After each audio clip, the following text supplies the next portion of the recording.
दीप्ति गोयल और आप देख रहे हैं ट्रू इंडिया न्यूज। आइए रुख करते हैं अब खबरों की ओर।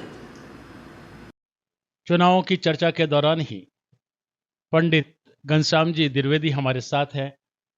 देश, काल और परिस्थितियों के अनुसार ज्योतिष अलग अलग रूप देता है, रंग देता है, परिणाम देता है और जहां दशाएं, ग्रह दशाएं बदल रही है और इस नवंबर महीने में काफी उथल पुथल राहु और केतु के द्वारा हो रही है।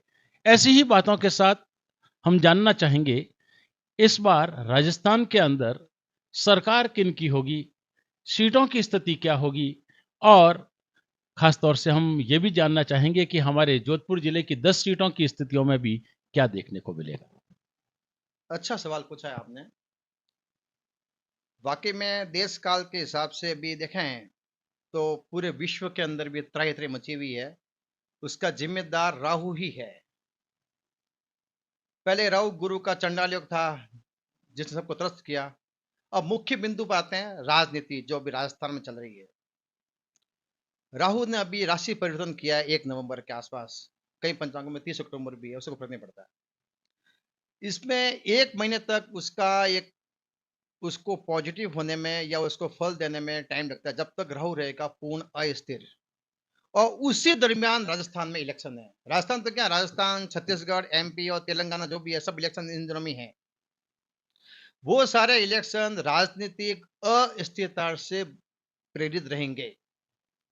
राहु राजनीति का मेन कारक ग्रह है। जब वो खुद ही अस्थिर है, पहली बात तो राहु खुद ही अपना अस्थिर ग्रह है, उसकी खुद की पोजीशन अस्थिर है, तो राजनीति में वो अच्छा रिजल्ट नहीं दे सकता। राजस्थान की बात करें तो माननीय गहलोत साहब की कुंडली में राहु की महादशा चल रही है। तो आगे विपक्ष के अंदर जो वसुंधरा जी है उनकी जन्मपत्री में राहु चल रहा है।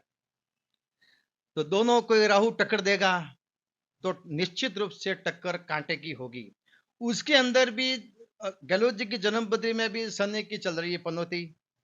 तो माननीय वसुंधरा की जन्मपत्री में चल रही है शनि की पनौती। दोनों शनि की पनौती, दोनों राहु की महादशा। इस साल राजस्थान की राजनीति के अंदर जबरदस्त और बहुत ऊंचे तरह की कांटे की टक्कर मिलेगी। इसमें किसी पार्टी को पूर्ण बहुमत प्राप्त नहीं होगा। त्रिशंकु सरकार बनेगी। अब आता है छत्रभंग की ओर।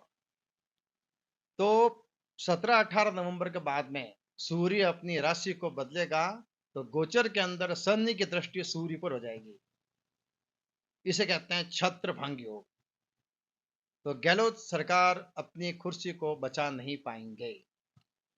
जोड़ तोड़ कर करके भी राजनीति के अंदर उन्होंने जगह बना ली तो भी उनके लिए समय बहुत ही मुश्किल और कांटों भरा रहेगा।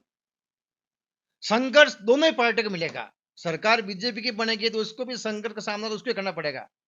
पर जहां छत्र बना हुआ है वो छत्र भंग अवश्य होगा। इसलिए निश्चित रूप से अब ये नहीं कहा जा सकता किस पार्टी को कितनी सीट मिलेगी, पर एक होगा जो होगा मुकाबला कांटा का होगा।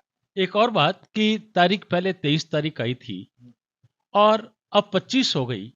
23 की ग्रह दशाएं कुछ और कह रही थी और 25 की ग्रह दशाएं कुछ और कह रही है। क्या इसका भी कुछ प्रभाव पड़ेगा? निश्चित प्रभाव पड़ेगा।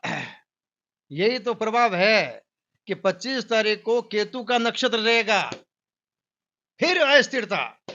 यानी कि आप 24 तारीख को जिस मानसिकता के हिसाब से बैठे हैं अगले पार्टी को वोट देंगे, 25 तारीख को मानसिकता बदल जाएगी। जो व्यक्ति बैलेट पेपर पर जा रहा है वोट देने के लिए, उससे खुद की मानसिक अस्थिरता रहेगी, किसको क्या करूं। वो भी अस्थिर है तो राजनीति भी अस्थिर है, तो किसी रूप से सटीक गणित तो कोई कर नहीं पाएगा।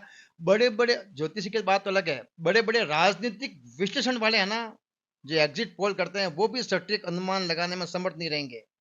25 तारीख को अगर इलेक्शन होता तो नहीं, 23 तारीख को इलेक्शन होता, सॉरी, तो थोड़ी संभावना होती कि गहलोत साहब के लिए कुछ आशा की एक 10% 20% किरण नजर आती। पर वो किरण भी यहाँ चली गई 25 तारीख को। तो अब तो एक अस्थिरता ने बोलबाला कर दिया है।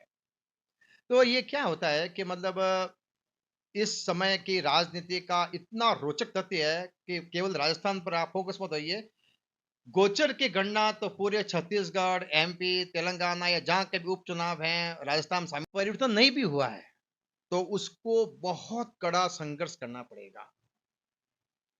ये है ज्योतिष गणित। जब परिणाम दिसंबर में आ रहा है और 3 दिसंबर को आ रहा है, क्या उसका भी कुछ प्रभाव पड़ेगा? उसका प्रभाव इतना ही पड़ता है कि जो परिणाम है ना वो 25 तारीख को तो बंद हो गया। अब डिक्लेयर 27 को, 28 को, 3 को हो, 3 को तो न्यूज मिलने वाली है।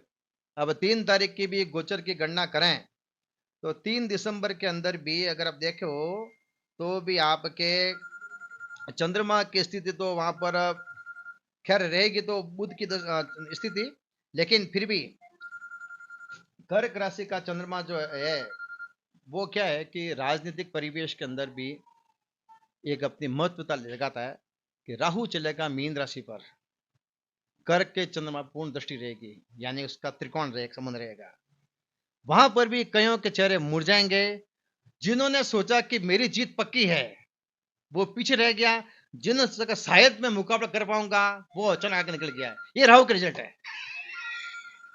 हम ये खास और जानना चाहेंगे कि जोधपुर जिले से हम अगर संबंध रख रहे हैं तो ऐसी परिस्थिति के अंदर जोधपुर की जो 10 सीटें हैं उनकी परिस्थितियां क्या रहेगी?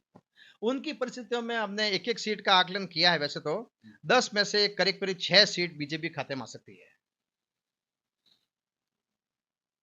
6 सीटों का आकलन किया गया है, वो है निम्नलिखित गणित के हिसाब से। 10 में 10 सीट तो कांग्रेस मिलेगी नहीं, न बीजेपी मिलेगी। कांग्रेस को 4 या 5 सीट तक के संतोष करना पड़ेगा। वो नहीं है कि अशोक जी ने बहुत बड़े अपने वायदे कर दिए हैं, चुनाव के अंदर बहुत बड़ा काम कर दिया तो सीट को मिल गई, वो पॉसिबल नहीं है। 10 में से 5 या 4 तक के संतोष करना पड़ेगा उनको। अंतिम रूप से सरकार फिर किसकी बन पाएगी? अंतिम सरकार की छत्र भंग तो सामने दिख ही रहा है, संदिग्ध दृष्टि सूर्य पर है, तो अंतिम सरकार के अंदर पहली बात तो टक्कर काटेगी। फिर भी मान लें, आकलन कर लेते हैं तो सरकार के अंदर परिवर्तन अवश्य भावी है। यानी कि इस वक्त सरकार के अंदर, राजस्थान सरकार के अंदर परिवर्तन निश्चित रूप से नजर आ रहा है। बहुत बहुत धन्यवाद। जहां घनश्याम जी ने अपनी बात कही कि सरकार किसकी बनेगी अभी स्पष्ट नहीं कहा जा सकता, क्योंकि दशा कुछ इस तरीके की है कि जिसमें त्रिशंकु की बात भी होती है, लेकिन बात फिर भी जाकर के ये कहता है कि परिवर्तन अवश्य होगा और अंत में जाकर के सरकार अगर परिवर्तित होती है तो बीजेपी की भी आ सकती है। और जोधपुर की स्थिति की बात करते हैं तो 5-6 किसी की भी हो सकती है स्थिति, बीजेपी की 6 हो सकती है तो 5 भी हो सकती है। बिल्कुल ऐसी ही कांटे की टक्कर भी यहां पर देखने को मिलेगी। कुल मिलाकर अभी इंतजार करना होगा 25 तारीख का, जिसमें मतदान होगा। मतदान अवश्य करना है और बात करनी होगी 3 दिसंबर की। फिर हम बिल्कुल ऐसी ही बातों के साथ आपके साथ जुड़े रहेंगे। जुड़े रहिए हमारे साथ, ट्रू इंडिया के साथ।